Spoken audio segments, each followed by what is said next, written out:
Ladies and gentlemen, welcome to this evening's festivities. I'd like to turn the time over briefly to our chairman, Sam Freshman, for a welcome. First of all, I want to thank all of you for supporting Spire over these last 5 years. We've had a tremendous time, and I think you're going to enjoy this event just as we've had the others. We're not running out yet of honorable honorees. You're going to have a great group today. Just keep in mind, don't make the two mistakes I've made. I didn't buy enough and I sold too soon. And I hope you'll all be here next year to join us again. Thank you.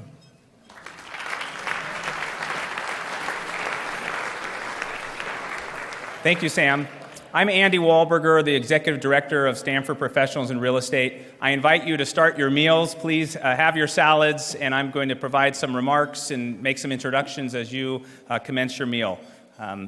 First off, I'd like to welcome our Board of Directors, our Board of Governors, and the Stanford Real Estate Council members who are here. Something special tonight. We have 4 past honorees here, Hall of Fame members. Tad Toby is here tonight. Bob Lowe is here tonight. Malin Burnham is here tonight. And Bill Tooley is here tonight. So grateful for these good men for coming to support us tonight.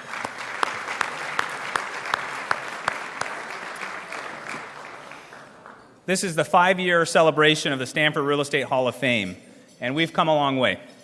As one of the founders of Spire, I remember our first campus event just across the way here with a handful of alums and students.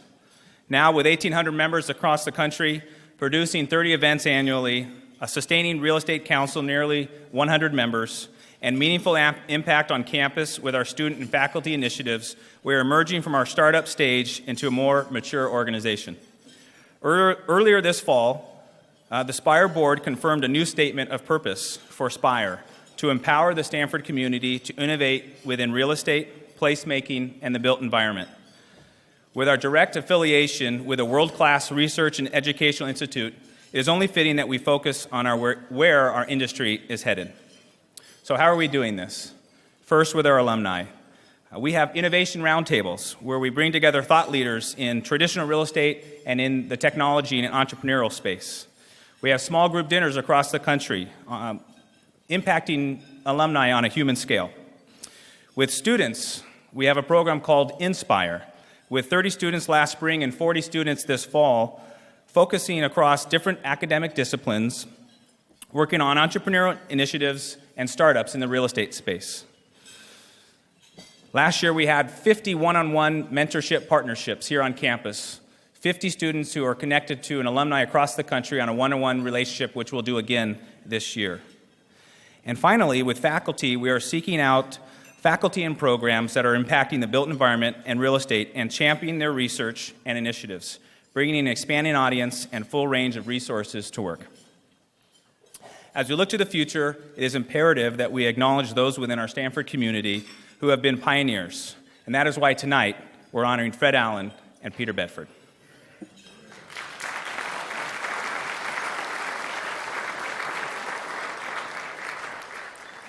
So to echo our 3 pillars of alumni, students, and faculty, I wanted to introduce a few folks who are here tonight.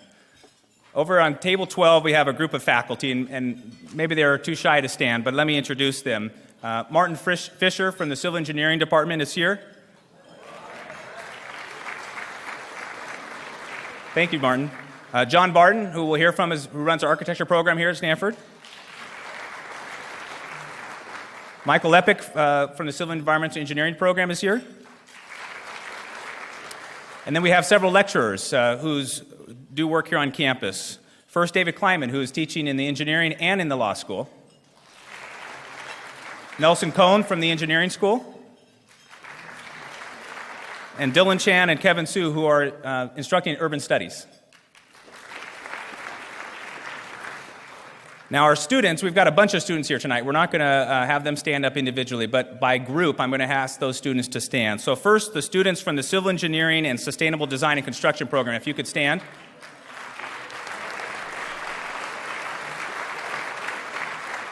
Those students from the law school. All right, there they are. And from the Graduate School of Business.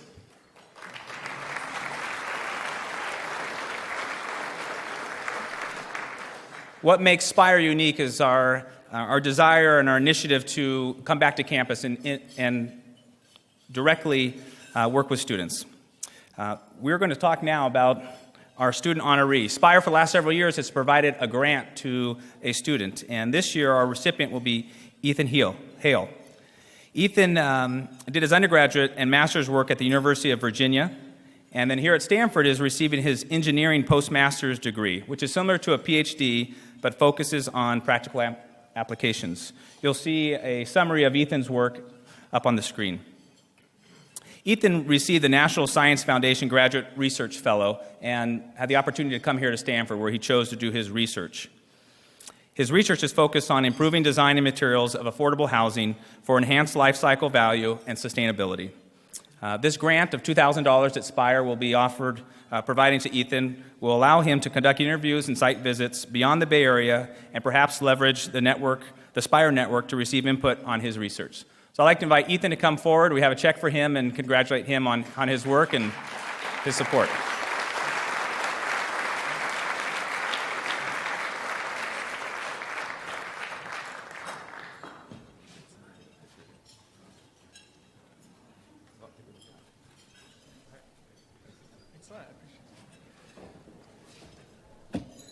Ethan is really bright. I spent some time with him the last couple days on the phone, and I encourage you to reach out to him. The students here on campus are doing amazing things, and it's exciting when students and alumni get together.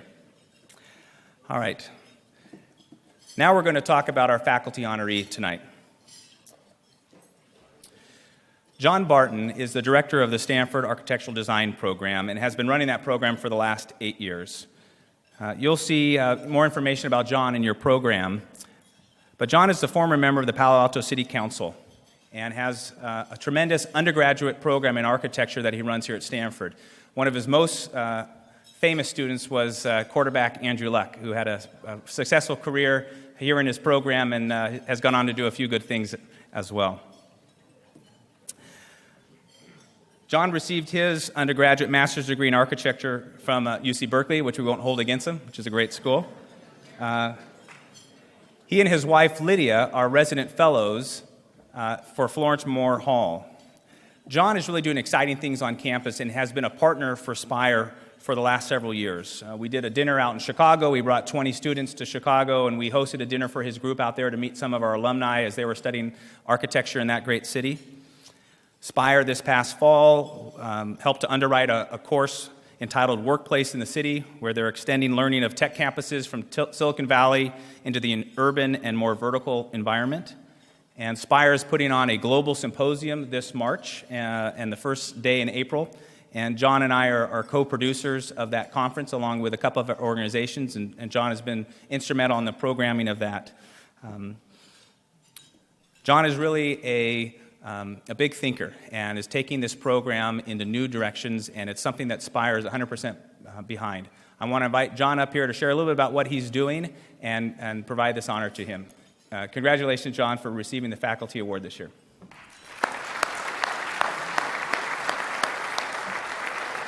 Thank you very much, Andy, and thank you all for this kind honor. But frankly, I feel a little bit guilty on being honored for work that I love so much. I've been lucky indeed to work with dedicated colleagues, really amazing students, at a place with immense vision and great opportunity. Cities, building, and architecture are changing, and that change must be understood, managed, massaged, and even provoked. There's much work to be done in the shape, nature, form, and purpose of architecture and its role in the growth of cities. Stanford or any other place cannot be and should not be the sole arbiter of what that role should be, but there's no reason that we cannot initiate and lead that discussion and advocate for the necessary action. After all, we are in a place synonymous with innovation and risk-taking. We in the architecture program have begun by asking what architects and leaders need to know. It will be no surprise that design rises to the top, but we also argue that students need to become knowledgeable about problem solving generally, and they need to be facile with coding, urban design, history, public administration, engineering, writing, public speaking, and a variety of subtopics. More important than those specific skills and areas of knowledge is the capacity to acquire and discern new knowledge. A moment ago, I said that cities and architecture are changing. We believe that this change is just beginning, and it is only going to accelerate. We cannot simply teach a broader set of today's skills and assume adaptation in 5 years or down the road. Instead, we must teach that adaptation and leadership to drive change rather than respond to it. And if we are to lead towards change, we must change not just what we teach, but how we teach it. And that begins in the studio. We are experimenting with student-based studios and doing real research into those outcomes.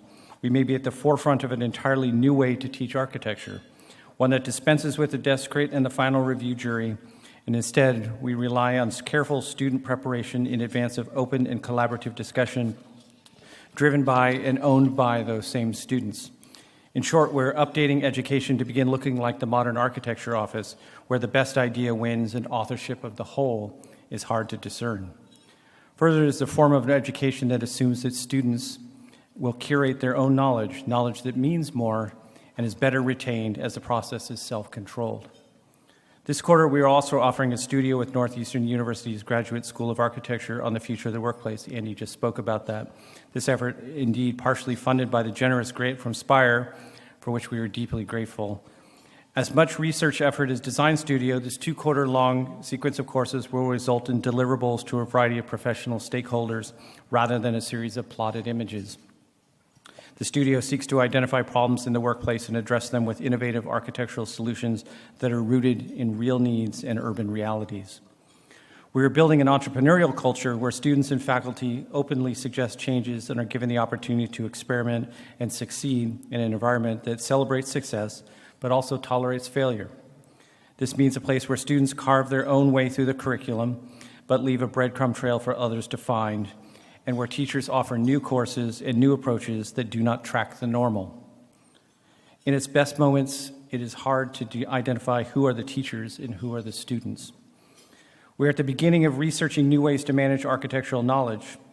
We don't think it's enough to simply ask students to learn more and in new ways. We must find ways to curate that knowledge.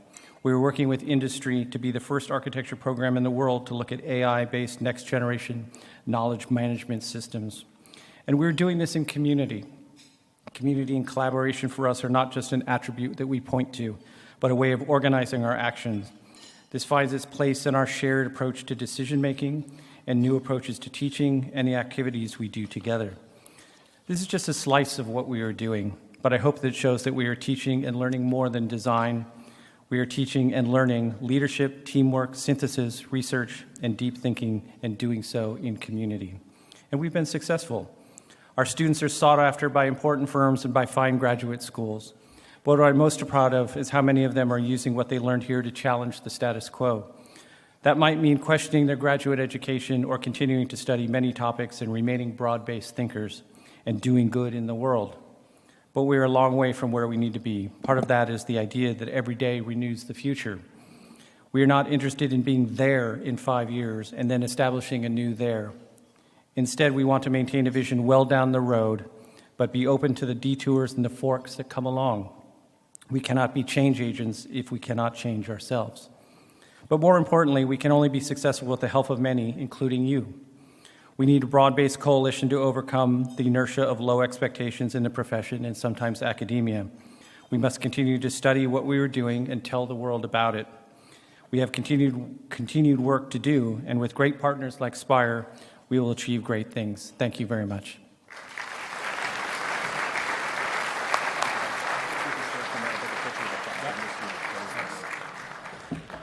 Ladies and gentlemen, you have now seen the part of the program tonight focusing on students and our faculty, and the rest of the evening is focused on our 2 alumni, Fred and Peter. So enjoy your meal. We'll be back to you first with Fred Allen and then conclude with Peter Bedford. Thank you.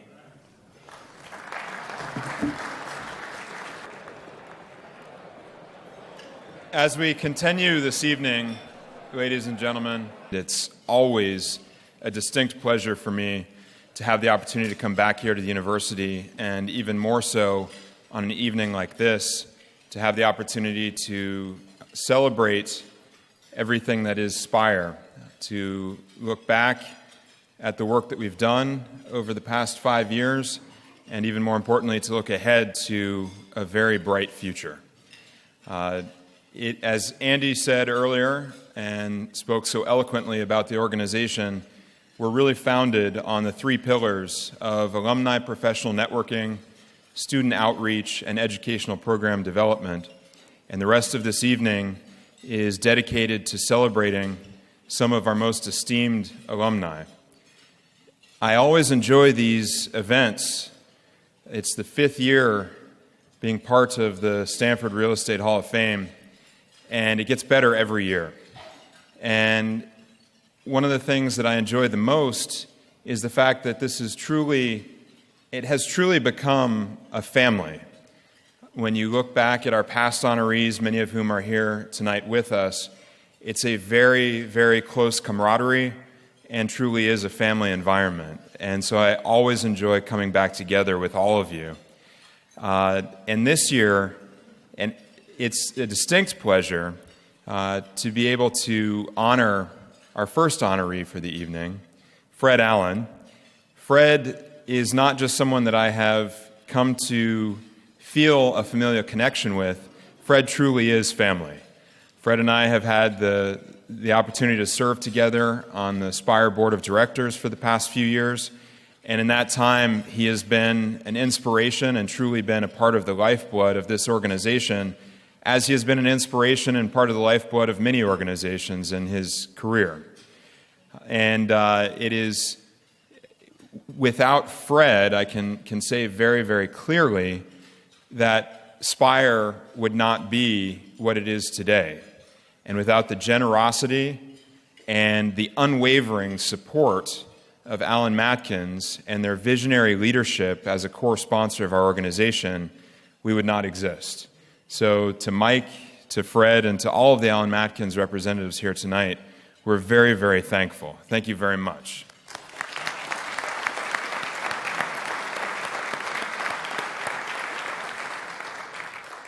But now to focus on the man, Fred Allen. You will have the opportunity now to see the first of our 2 tribute videos. This is something that I have seen grow and become more and more impressive every year as well. I know that you're going to enjoy this bit of an insight into the life and career of Fred Allen, and a great tribute to him. So sit back and enjoy. Thank you.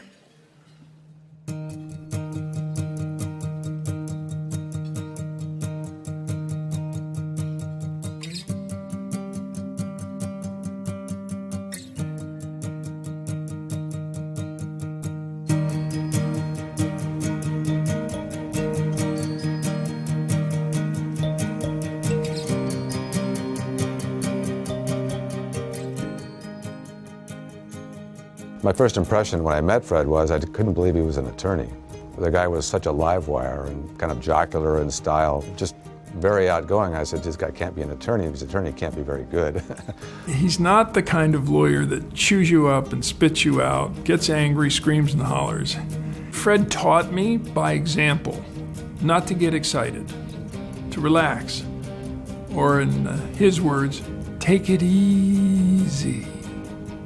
When other people are around, he's like the Energizer Bunny. He never stops. Fred has a big heart. He's a wonderful person. He knows how to separate business from pleasure. And then in the end, it all comes back together again. And his business associates are also his friends. My mother was my primary mentor. She wanted us to become the best we could be. And achievement was expected. My mother wanted me to be influenced by my uncle, Bud Conway, who was an entrepreneur in the construction business. And they made sure I worked very hard, maybe harder than anybody. My love of construction and real estate really started there. After my mother, Bud Conway was a true mentor for me. And he was the one who suggested that I should go to Stanford. Stanford shaped me totally. The professors, classmates, sports, Hoover. I can thank Stanford for helping introduce me to my future wife. My brother brought Fred home from Stanford to my parents' Christmas party. Her brother said to me, "You're a pretty good guy, but I only have one request." He said, I hope you never speak to my sister." I was 14. Fred was 19. It was love at first sight. Fred loves Stanford football. My father never misses a Stanford football game. Back in the day when they weren't very good, anytime a running back took it up the middle and didn't fumble, he would yell Heisman at the top of his lungs. I suggested that we might attend my alma mater, Cal, and go to a few games there. And so as a family, we approached the Cal campus in a car, and we never really slowed down. He did a U-turn, and we were back across the bridge. On the last day of school at Stanford, I was commissioned into the Navy. So I go on board that ship, and it's a spectacular attack aircraft carrier, 4,000 men, 125 airplanes. I was an officer of the deck underway, which meant I was the captain of the ship, basically, for 4 hours a day, every day that we were out at sea. And if you think you were sort of grown up, you actually grow up when you're an officer. I got a letter, which I still have, from the parents of one of my seamen who worked for me in my special services group. And I'll probably never throw that letter away. And they said, from somewhere Idaho, "Thanks for taking such good care of my son. I know he's out there and it's a dangerous thing." And so that really was a shaping experience from the get-go.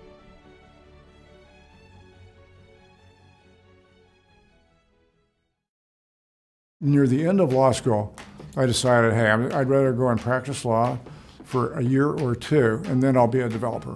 I went to a great old 100-year-old law firm with a huge history of real estate called Stevens, Jones, Lefevre & Smith. I worked on the team, and they wanted to build a new headquarters building, which they did. They needed to find out how to get the building up to 62 stories under the existing zoning laws, which would have kept the building much shorter. And then later, by coincidence, our little firm, Allen Mackins, took space in that building on the 54th floor. And there were no law firms above us, and all the other law firms in town were below us. So I could tell all of our clients that we were the top law firm in Los Angeles. Fred's sort of a rare combination. He is the inventor or founder of the modern real estate practice. In the 60s and 70s, all the way till the mid-70s, there weren't a lot of real estate lawyers. There were no real estate firms. So Fred and the other founding partners had the vision to form a real estate firm. And then they had to invent what should that be like. His idea with Allen Mackins was to take the 8 of us that started that firm and surround us with more and more great quality lawyers that we could hand the ball off to and have them score for us in the legal community. And it worked out pretty well. We went from 8 to 200 fairly quickly. A very unique skill set of Fred is his ability to be a talent scout and to attract very talented people to the firm, and then to set policies in place to motivate them to be the best they can be. He's not somebody who's looking for all the glory, so it's pretty common for Fred to put his arm around somebody and say, this guy is the greatest lawyer in the world, or this guy is the smartest guy in the world, or this guy is the best businessman in the world. This is the place where we hire lawyers that can work anywhere, but choose to work here because of our culture. And I attribute that to Fred. Fred would always take time to understand, how's your family? Gary, tell me about your daughter. The skyline of Los Angeles is dotted with buildings that Fred was involved in. One of them that stands out is the Figaro at Wilshire building, because he was able to work with a team that was from Japan, the Mitsui Fudosan USA team, from Texas, Gerald D. Hines, and the two of them managed and owned a project that is considered to be the finest office tower west of Chicago. The wheelchair figure project was our first major office development in the United States, so that was very important for us. And Fred's office really helped in the process of entitlement, which was a very complicated one. The people I worked with at Mitsui also developed the Halekulani Hotel in Hawaii, which is our favorite hotel. In the early days of Alan Matkins, my partner Claire Peck and I asked Fred to represent us on a sticky situation in San Francisco where we wanted to demolish a building and get a building underway. An existing tenant would not move out, but we felt that Fred, with his social and legal and other skills, would be the right person to accomplish that for us. And in fact, he did. And from that point, Fred and the firm have represented us for all of our projects. One of our best experiences in my career was representing Art Center College of Design. We helped them purchase and build their new campus in Pasadena. We are very proud of our relationship with Outrigger Enterprises, and they're an old-line private hotel developer and owner.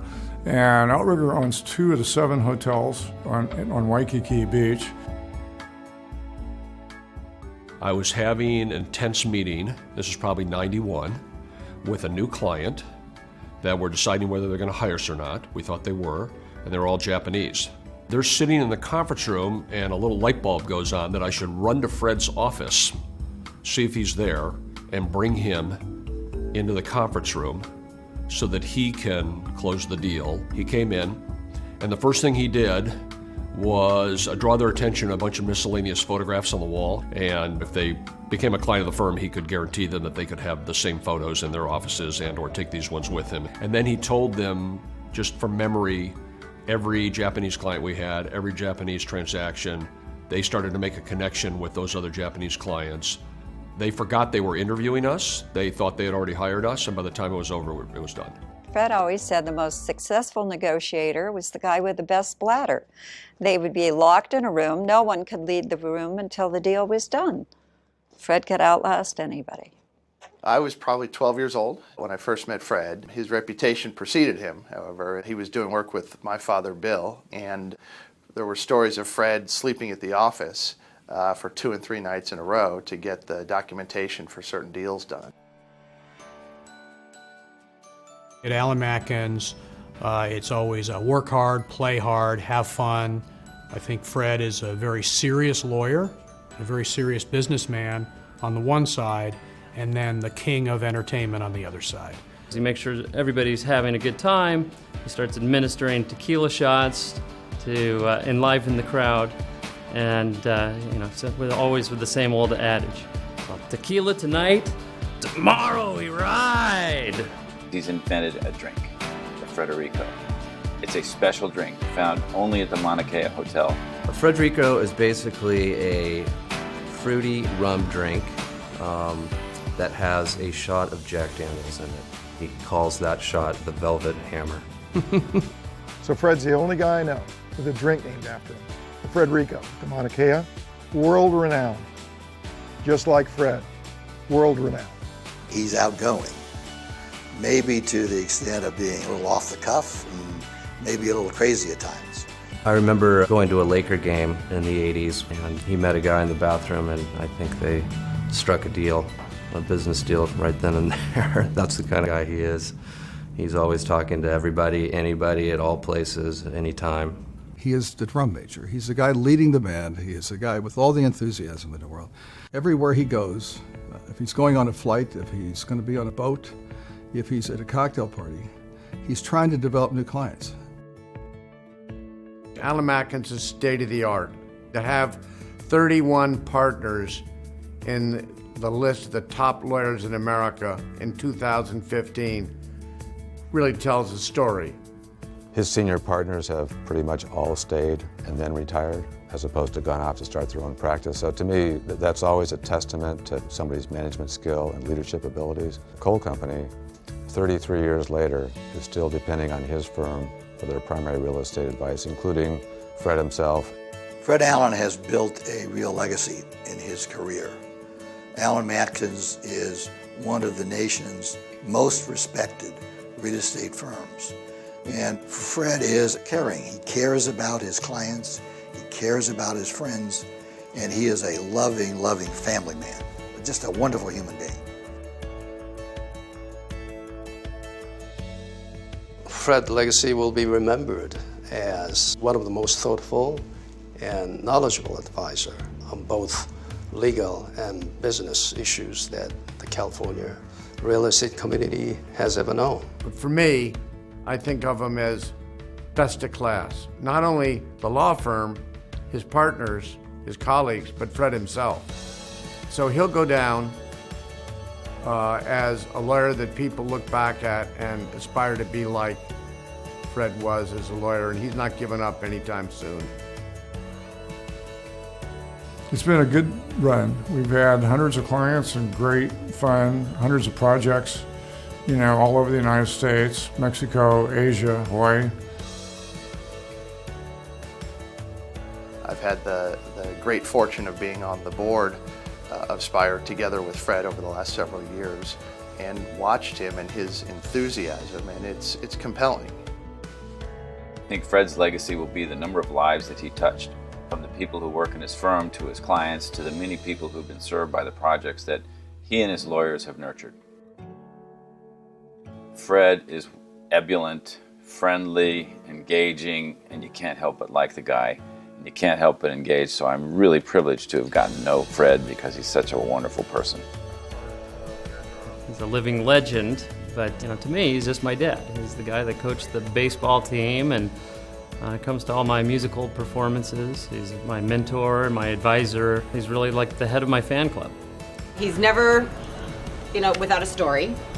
A short story, a long story, or a funny story. He's also never without a hug or a wonderful, touching moment for his grandkids. Yes. He loves to play with those kids. Yes, he does. So congratulations, Fred. We are so proud of you. Being married to Fred has broadened my view of life. I have sort of a wide-angle lens now. What I would like to impart to my grandchildren is to always take really good care of their grandmother and their grandfather, and as they are now, and to grow up, to be well-educated, go to Stanford, be in the Olympic Games, and live happily ever after. Congratulations, Papa. I'm so proud of you.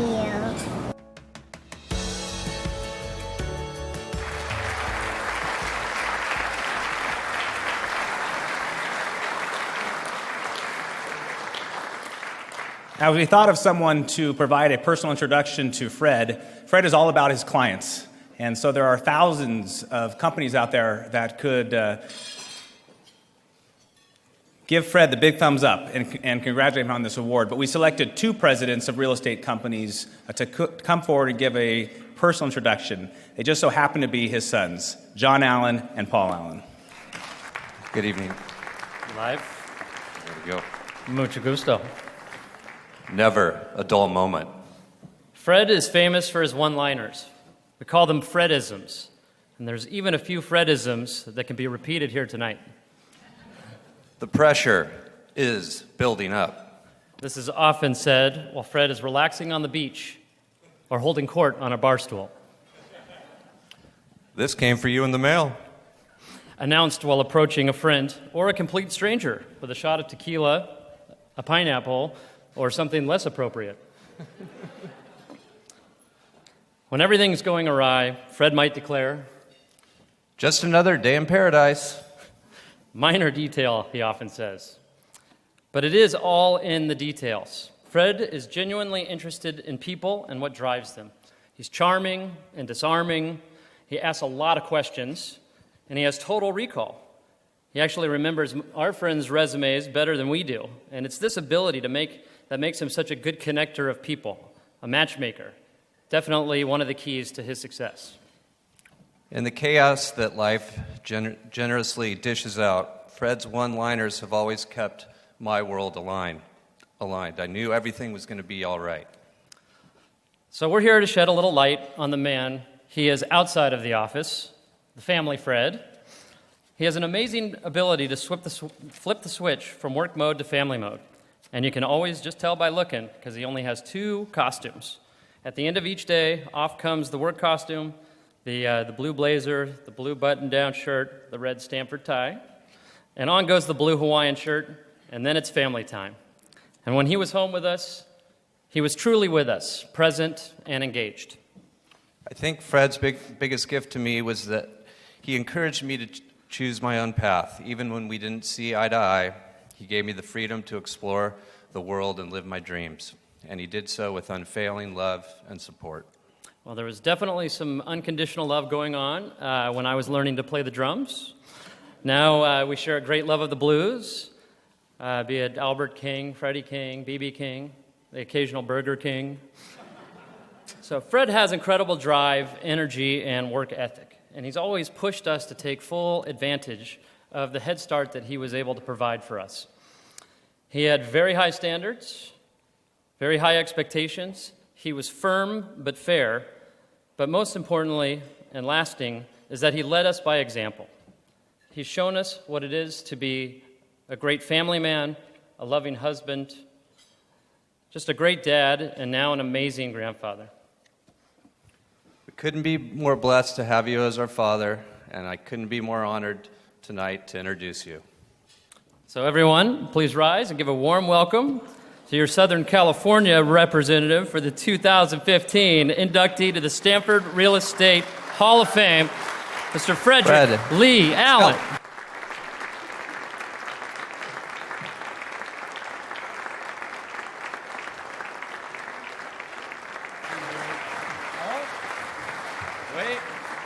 As Fred comes up here, my name's Mike Matkins. I've been Fred's partner for 100 years. And this is probably more for me than Fred. But I want to thank Fred for his many, many years of leadership, of ethics, of friendship. He's been a wonderful, wonderful partner to me. And Fred, thank you.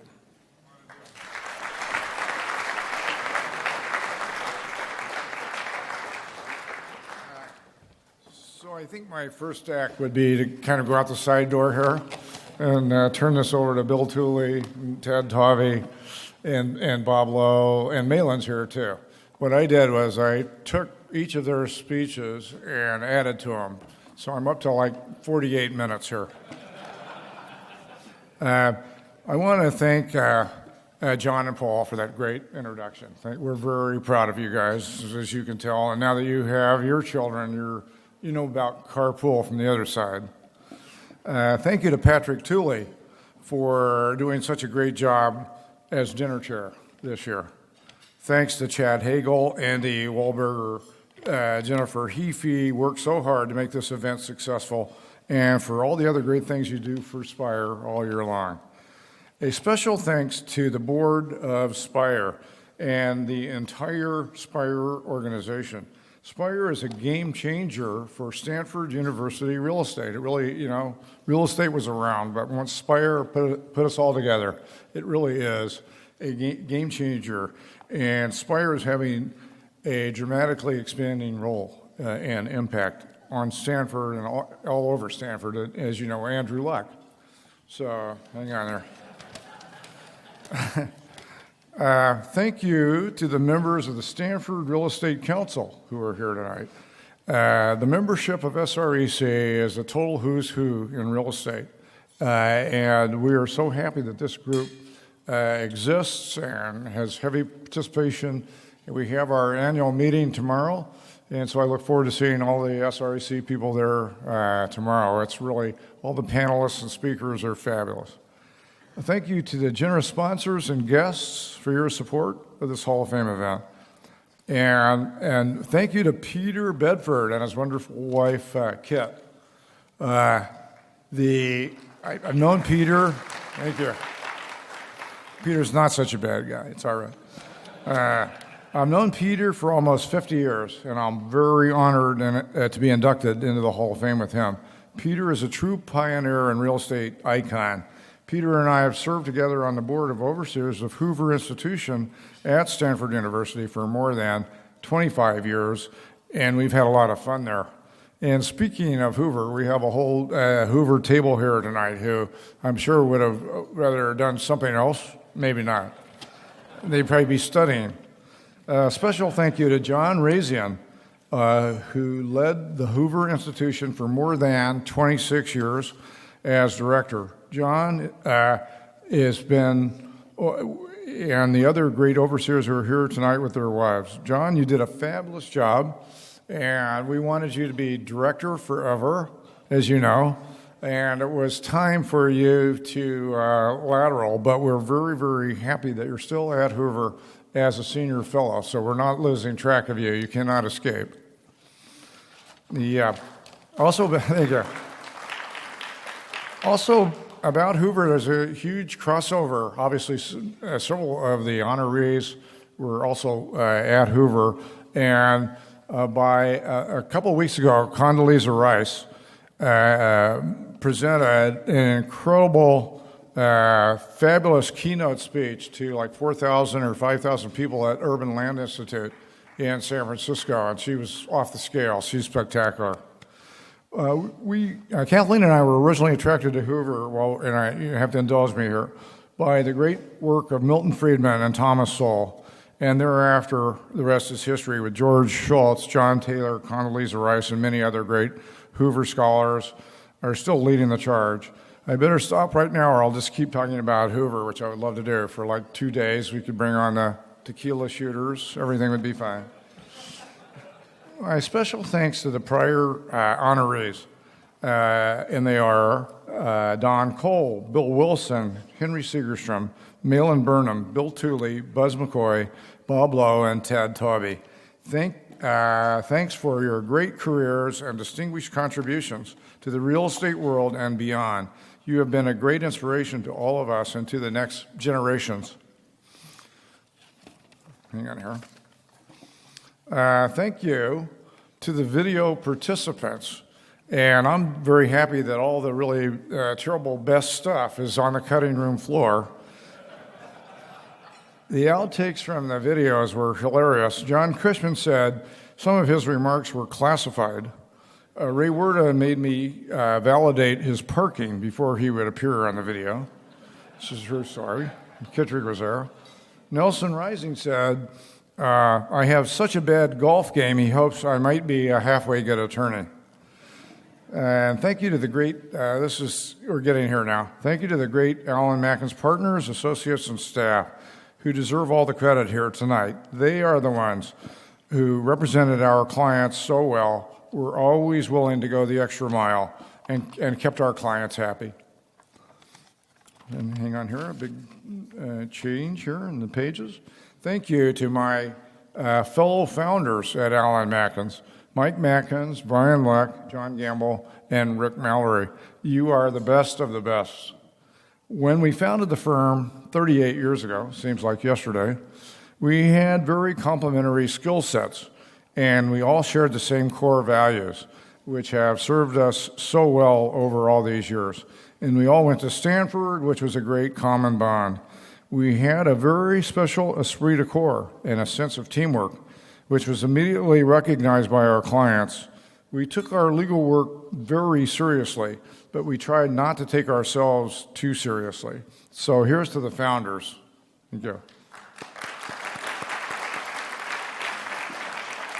And thank you also to Tony Natsis, who joined the firm in '91 and became a name partner in 2006. He has made tremendous contributions to the success of Alan Macken since the day he got here. He has boundless talent and energy. So here's to Tony. And here comes maybe the most important one. Thank you to Kathleen and our great family.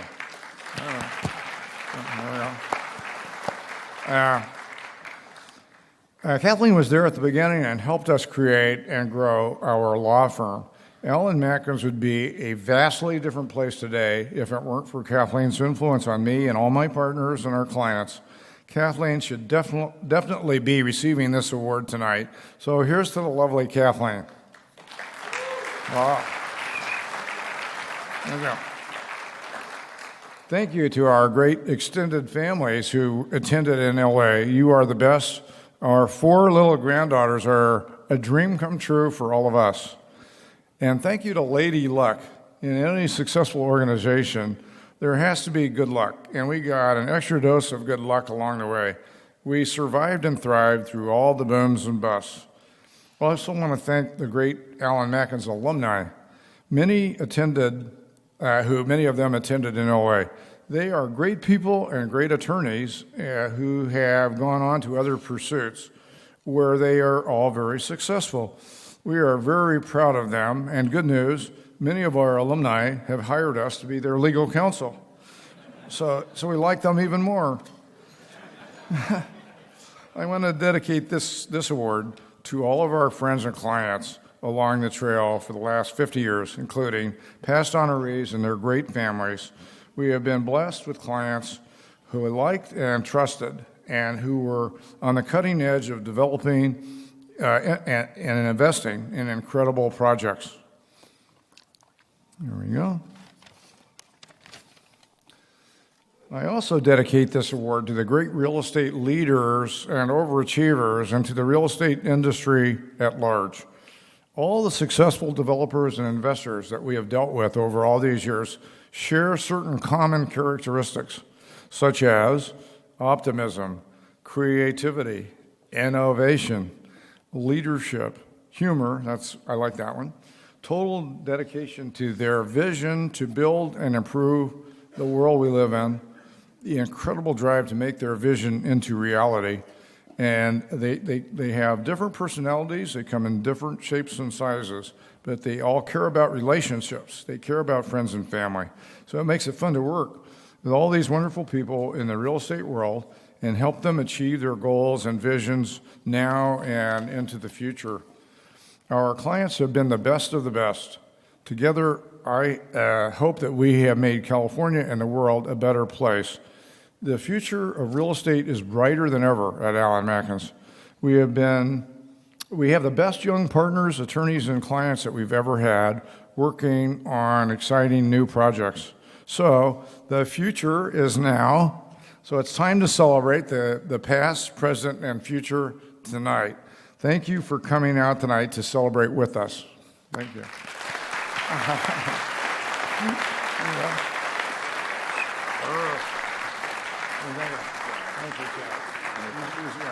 Anyway, there, perfect.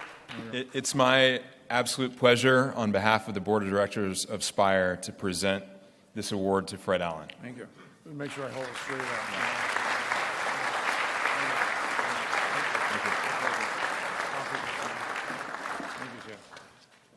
Thank you very much, Fred. And thank you for, yet again, staying under the 10-minute clock. Way to go. Excellent work. So as we move on with the evening, and as dessert is being served, we'll move right into the honor for Peter Bedford as well. I did want to make one special announcement as dessert is being served. There's one person in this audience that I don't think any of us will ever be able to keep pace with. And tonight is his 88th birthday. So I don't know if they can find 88 candles back there, but if they can, please put them on Malin Burnham's dessert. Malin, happy birthday. I call our attention back to what we have referred to earlier this evening as the cornerstone of Spire, which is innovation. And I'm reminded from my own career and from stories that we've heard of some of the great Stanford Real Estate Hall of Fame inductees in the past of the link between innovation and entrepreneurship and risk-taking and getting out there ahead of the crowd and setting the tone. And I think when you look at Peter Bedford's career and his life, that is what he's done. He's set the tone. He's been out ahead. He's been an entrepreneur. And I shared a story in front of another audience about a common link that Peter and I share that I learned by watching his tribute video. And I'm giving you a bit of a preview, and I'll warn you it's a bit of a spoiler as well, that both he and I started out with an investment from our fathers.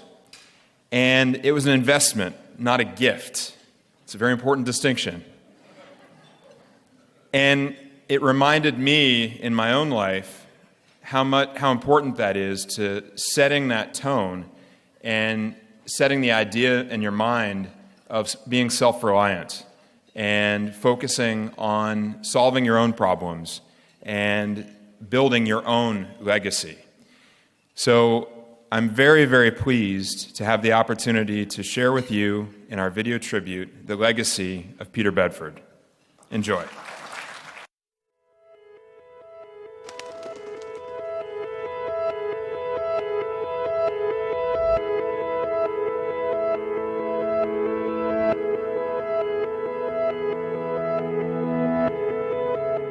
I always knew what I wanted to do, which was go into the real estate business.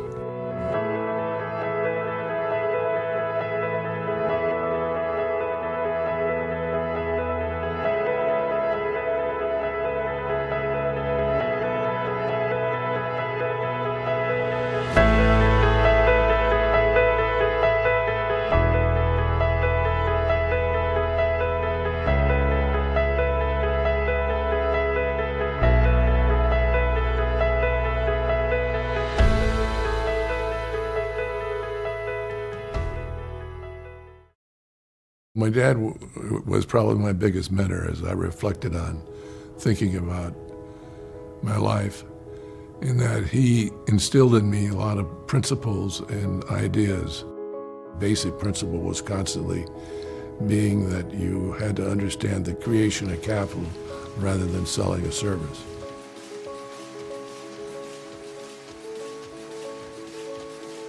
When you're sleeping at night, someone's paying you rent.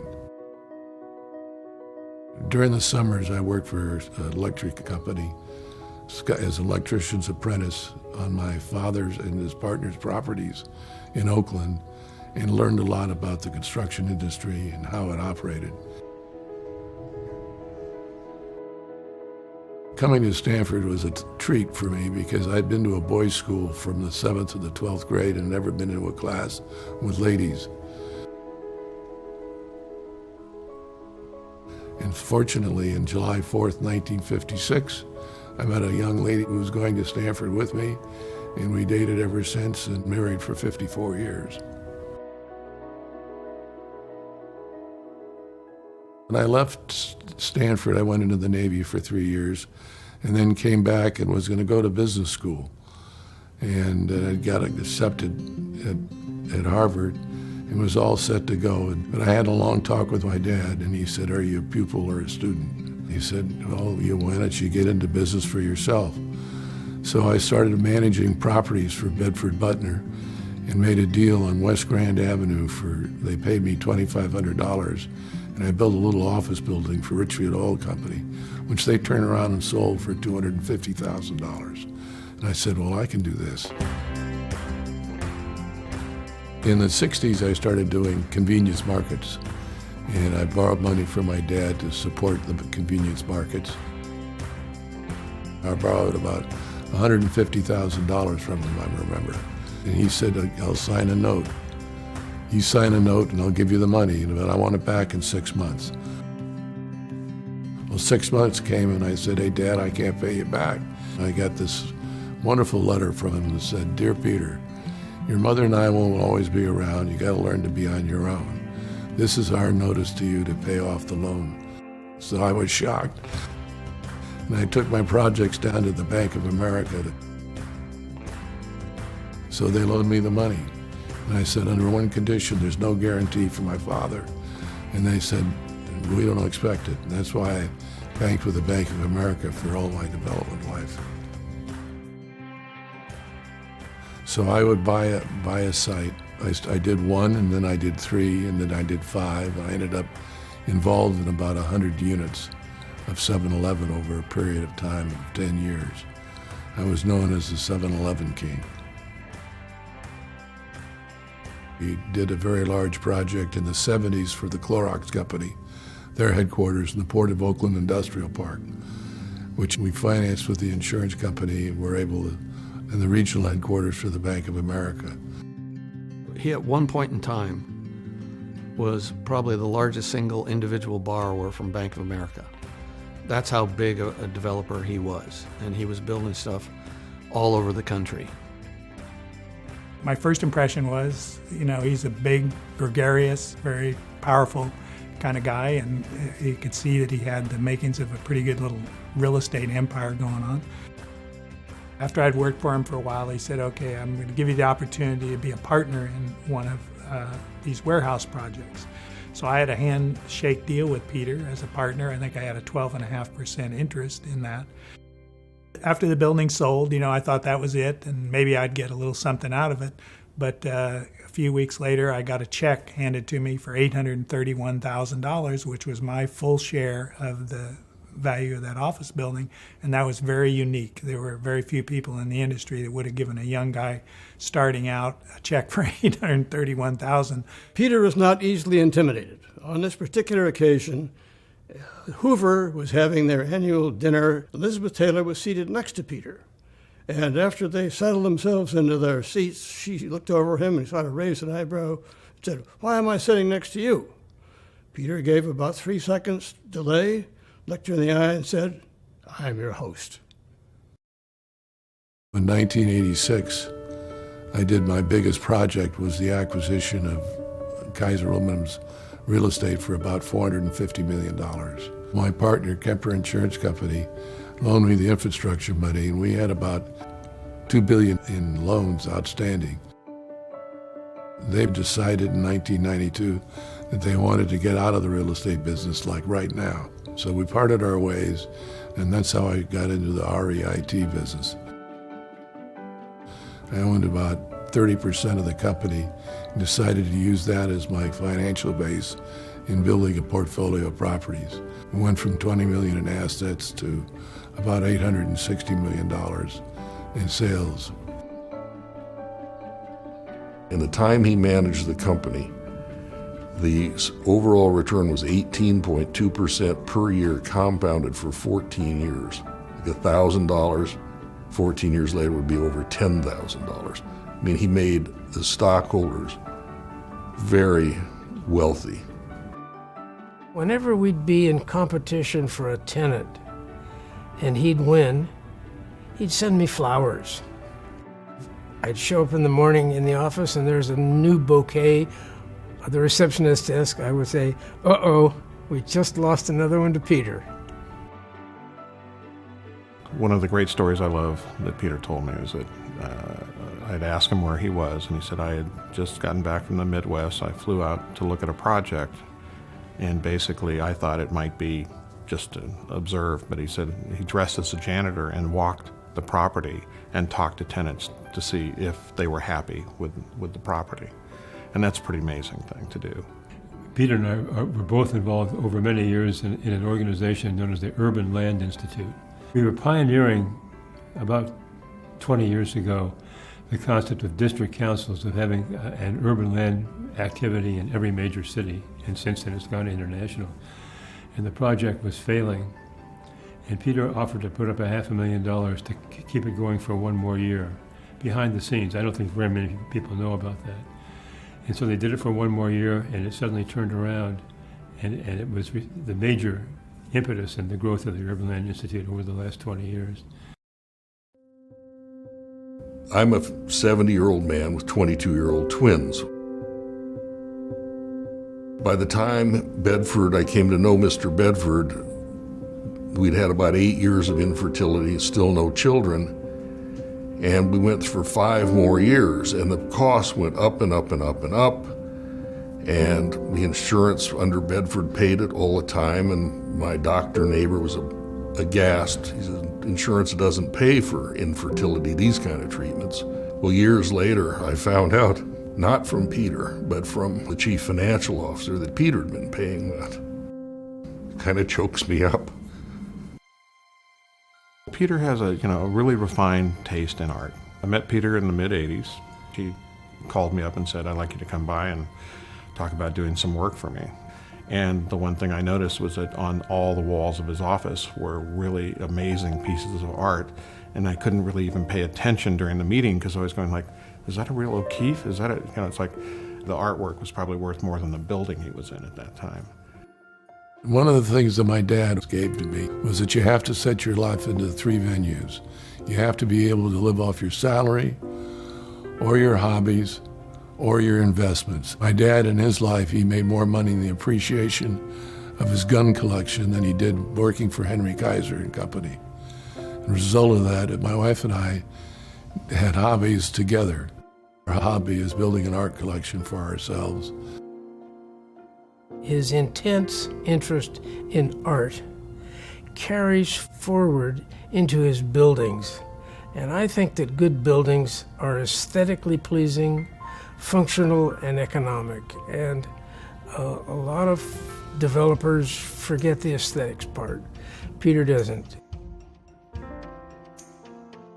The most significant project, I think, that had the most impact was the Napa Valley Corporate Park. And I had done the logo for it, and the logo was a grape crusher. We started talking about that truly this could be an opportunity to do a great piece of art. And to this day, that statue is actually the gateway when you come into the wine country, and no one knows that Peter Bedford is responsible for it. Well, I've done a few things for Stanford which align with our interests. One is we've given art to the school, including Beverly Pepper sculptures, Frank Stella nightgown sculpture. And then for Hoover, I established a fund for my father on property rights. And then I've continued to do that in instilling a chair in private property rights for the Hoover Institution. Our carillon, which is a collection of bells, came to us from Belgium. You have to have them reclad every now and again, and it was time for them. They get out of tune. Peter stepped forward and bought a big one, which means an expensive one.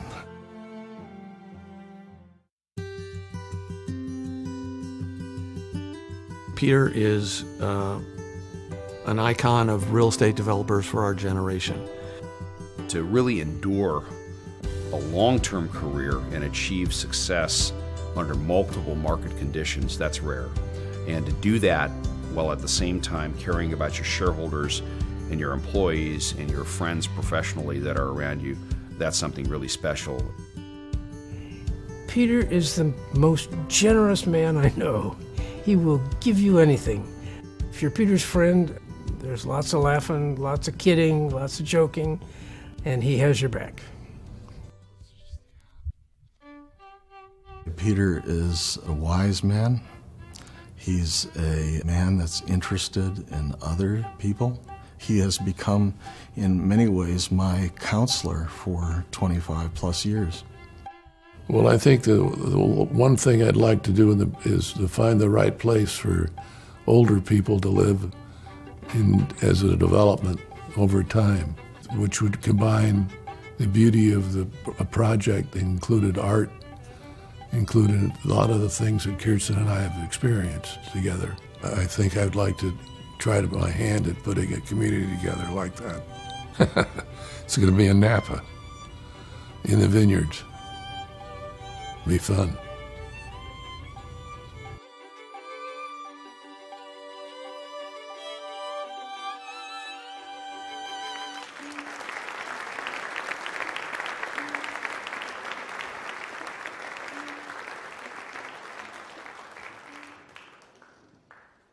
As Peter considered someone to provide a personal introduction of him, he thought of Ron Sturzenegger, who is a senior executive of Bank of America. Now, Ron is a Stanford graduate, a member of our Stanford Real Estate Council, and has been one of our most engaged and supportive alumni members of our organization, and is a mentor to me. But Ron, prior to Bank of America, worked at Morgan Stanley in investment banking, and Bedford Properties was one of his clients. So decades ago, Ron was working with Peter deep in the trenches and really sees Peter as a mentor. So we're going to invite Ron to come forward and provide an introduction of Peter.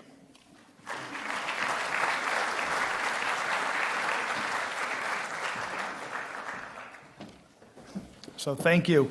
Well, first, let me also offer my congratulations to Fred Allen. Congratulations, an excellent ambassador for all of us here at Stanford. So congratulations to you. Welcome to the Hall of Fame. And before I can talk about Peter and so all the great things about him, I just got to acknowledge that behind every Peter is a phenomenal support. And Kit, you have been spectacular. So please, welcome also. Congratulations. And you just had the opportunity to see the video. There's just so many things that I could talk about when it comes to what Peter has done for the real estate industry. But I wanted to also talk about what Peter has done for the people in this room. And, you know, when you're at Stanford University, you're constantly thinking about innovation and new frontiers and pioneers. And Peter has been an unbelievable pioneer for the real estate industry. And I thought I'd give you a couple of the innovative firsts that Peter has done. I thought really what I'd talk about is not only what he's done, but how the people in this room have benefited from it. So let me just give you a couple of those along the way. The first is he made real estate a profession. And if you think back at the time when Peter got into the real estate business, mostly it was corporations who built headquarters buildings and built buildings and factories for themselves. There wasn't a profession around real estate until people like Trammell Crow and Peter Bedford came along and made it a respectable profession that many of the people in this room today have taken on and carried on. So for that, we're indebted to Peter. The second, he did and he mentioned it up here today, he did the first ever major corporate real estate acquisition. Again, I talked about how mostly corporations owned real estate. Kaiser Aluminum owned a big real estate development business called Kaiser Real Estate. Peter got together with them, bought the entire company. Didn't say, I'll take these properties and not those properties. It was one of the first major, what I'll call corporate real estate takeovers, and Peter did it, right? He and his partners. But again, didn't just take over it himself. Once again, an innovator, was the first one to raise foreign capital. Went to Kemper Finance of Switzerland and got them to be his partner, not to buy an existing office building in downtown New York, which you might understand, but actually to buy a real estate business and a real estate development business. So again, many of us now who work every day with foreign capital, Peter was one of the first one to open up that foreign capital and did it in such a way that foreign capital continued to flow in to the U.S. And let's just talk for a moment about what he got a hold of when he got a hold of Kaiser Real Estate. One of the biggest projects, then called Rancho California, is now called Temecula. 28,000 acres of raw land, basically at the border of San Diego and Riverside counties. And Peter and his team went through, took that 28,000 acres and did what I'll call one of the first master planned communities in Southern California. Put in the roads, put in the schools, put in the businesses, put in the houses, really laid the whole thing out. Sort of what many of us think about these master planned communities today as being pretty normal. This was 1985. Very unusual, and I think really kind of was one of the first people to coin the phrase, a community where you can live, work, and play. And again, many of us have benefited from the ability to live, work, and play in an environment like that. And then Peter, as he mentioned also in his video, when Kemper decided they won out, was one of the first ones to access the public markets. He actually went public as a REIT. And if you think back to that early 1990s, that was not particularly popular activity. But in order to go public, you had to have the personality to treat your shareholders fairly.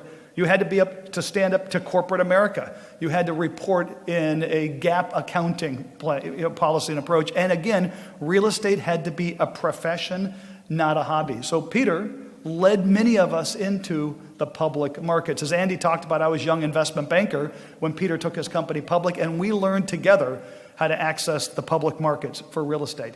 And then in 2006, once again being an innovator, realized that the private markets were now paying some pretty incredible prices for public companies and sold Bedford Properties to a private investor who came along who saw more value in a private enterprise than the public markets were willing to pay. And as we just heard about, generated a roughly 18% return to his shareholders. Once again, looking to benefit the shareholders and treat them fairly as part of the process. And again, I always say many of us now have the opportunity to raise money in the capital markets, raise money internationally, and do large-scale acquisitions because of the pioneering that Peter and his team have done. But I just want to say a couple of other things. He's done that at the same time he's been a good citizen as well. Number one, he's been a ULI Foundation governor and he's a former trustee of ULI, all the while building a real estate business. He's been on a lot of public boards. He's been on the board of Bank of America, for which we greatly appreciate his service and his direction. He's been on the board of Kaiser as well, and he's been on the board of Bixby Land. So again, always accessing and working in the public markets on corporate boards.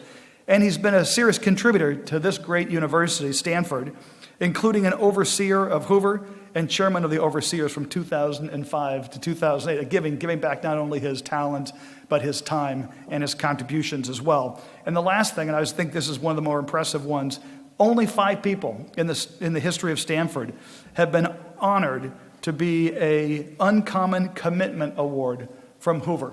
And Peter is one of those 5. So again, on behalf of all of us who sit in this room today, who take advantage of the professional real estate atmosphere that we find, who find that everybody in the world wants to invest in America today because of the way we have treated them and really because of the way Peter has shown us the way. You're a classic real estate professional, you're an innovator, you're a pioneer, and you are a role model, Peter, for all of us on how we want to lead remarkable lives as Stanford professionals in real estate. So Peter, congratulations and welcome to the Stanford Hall of Fame.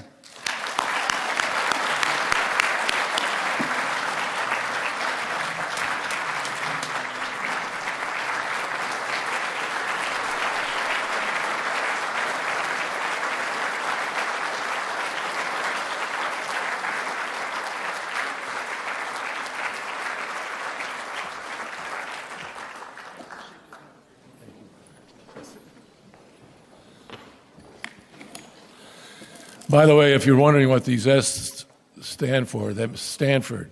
It's for all you Cal graduates to take home and put under your pillow.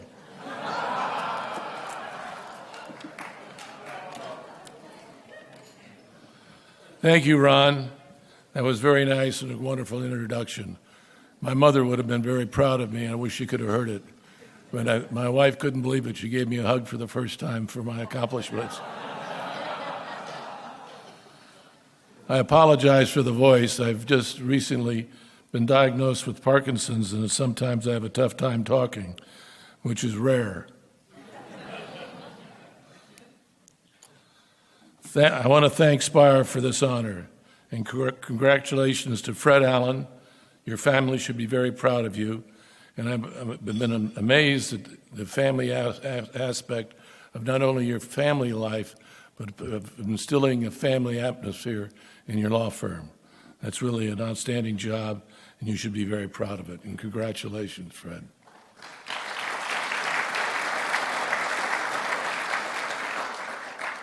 I'm going to stand up here for 45 minutes so all of you can understand how it is to be an old man trying to get the hell out of here. This is the first Stanford honor I've ever had. My grades were never great, and I wanted to thank Kirsten, my wife of 54 years, for getting me through school. Without her, I never would have graduated. She took great class notes, which I could copy. Thank you, Kit.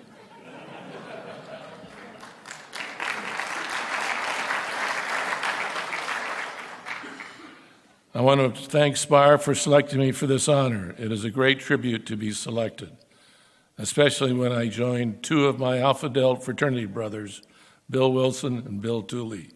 We were all in the same house at Stanford about the same time. I don't think that we imbued it in talking about real estate, but other things. Of note, I want to thank those who have helped me in my struggle as a developer and put me into the wonderful position I'm in today. Some of you are here tonight. Marty Zankel, a premier negotiator who always had his finger pointing at you. Isn't that right, Marty? George Vukasin, sage advisor and great family friend for over 50 years. Thank you, George. Bill Morish, part of First American Title, who introduced me to kayaking. Thank you, Bill and Eva Marie. John Razian, the gifted and recently retired director of the Hoover Institution, who showed me you have to have freedom in order to have ownership. Ed Andrews, our first accountant. He stayed with me. He started me out in 1963.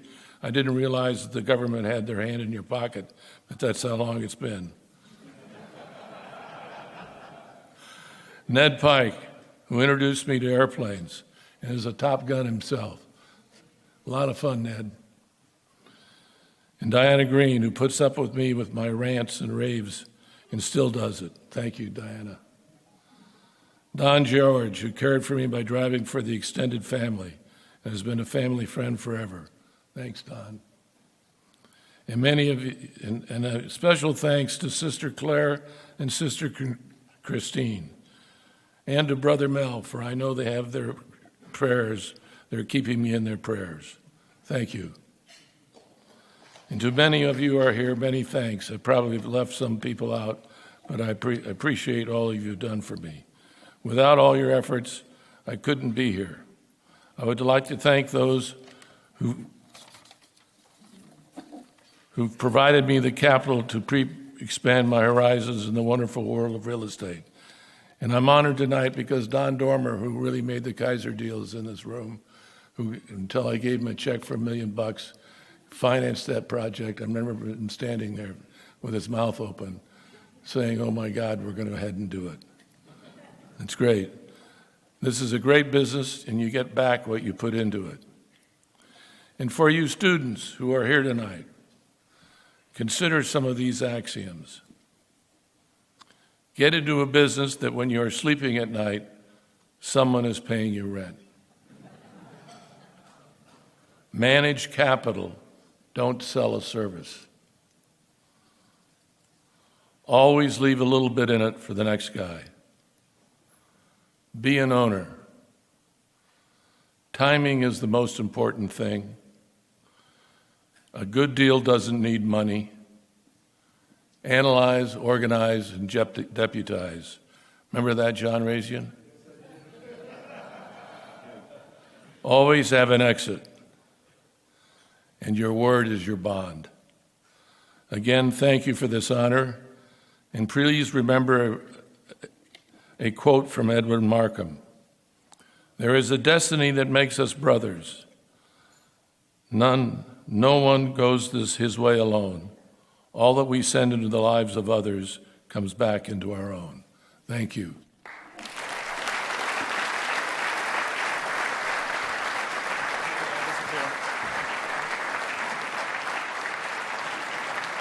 Again, it's my pleasure to provide this award to Peter Bedford on behalf of the Board of Directors of Spire. Thank you, Peter.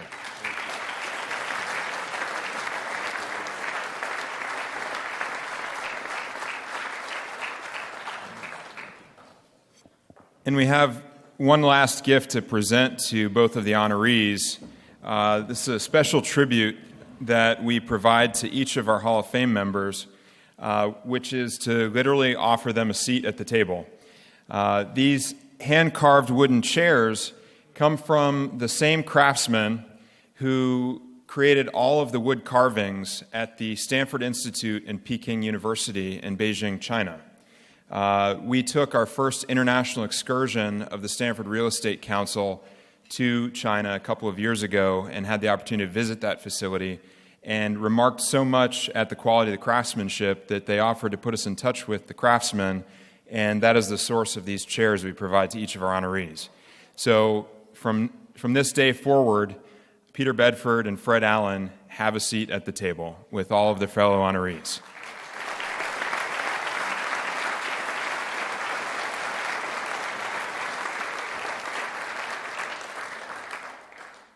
Now, as we close the evening, we come to what for me personally is in some ways a bittersweet but also extraordinarily exciting moment and an opportunity I have to share some news and announcement with you. As we said, as Andy shared with you, this is a very, very important time in the life cycle of Spire. As we look back at our first 5 years and everything that's been accomplished and look ahead to the future, it's a period of transition. And one of the great transitions that's occurring is in the leadership of the organization itself. It was now 21 years, 1 month, and 10 days ago, not that I'm counting, that I showed up here at Stanford University and at Branner Hall, which was my freshman dorm. And there are two people who are in this room tonight who are there with me. My current business partner and fellow board member for Spire, Patrick Orozco, and his roommate, Andy Wahlberger. The three of us are all Brannerites and very proud to be friends and brothers for all of that time. And I'm proud to count them as some of the closest people in my life. Andy has served this organization loyally and nobly and with great skill for many years as the executive director. He is about 4 years into a 2-year commitment that he made to me as a personal favor to lead this organization, and he has done a fantastic job. We've been through an exhaustive search, reaching out to all of our contacts, every relationship we have here at the university and abroad, to try to find someone who could possibly fill the shoes of Andy. And I'm proud to say that after that search, we have landed ourselves a phenomenal new executive director for the organization to carry the organization forward into the future. She is a graduate of the class of 1991, served as a senior class president of her graduating class at Stanford, is a JD MBA from the University of Virginia, served with the U.S. Senate Foreign Relations Committee as a subcommittee staff director, and is currently in a special position as a student alumni programs officer and alumni relations officer with the Stanford GSB. We are extraordinarily lucky to have a new leader for this organization, and I'm very happy tonight for the first time to announce publicly the hiring of Elizabeth Lambert Youngblood as the new executive director for Spire. I would like Andy and Elizabeth to please join me up here so that we can acknowledge the past, the present, and the future that is Spire. And I thank all of you for being here tonight to share in the wonderful success of this organization and everything that it has meant to the university and what it will mean going forward as we establish ourselves as a fixture and an institution and part of this great institution of Stanford University. I will allow Andy to have the honor of providing a few closing remarks this evening. Thank you very much, ladies and gentlemen. This has been a great night. I'm really excited that we've been able to honor Fred Allen and Peter Bedford. I've been at this position for 4 years. It's been a blast, most importantly because of the quality of the people, both the alumni, the students, and the faculty, and the great ideas that we've shared. And I wish Elizabeth well, and we'll be close with Spire in the years to come. But thank you for a great night. Drive safe, and thank you to Fred and Peter.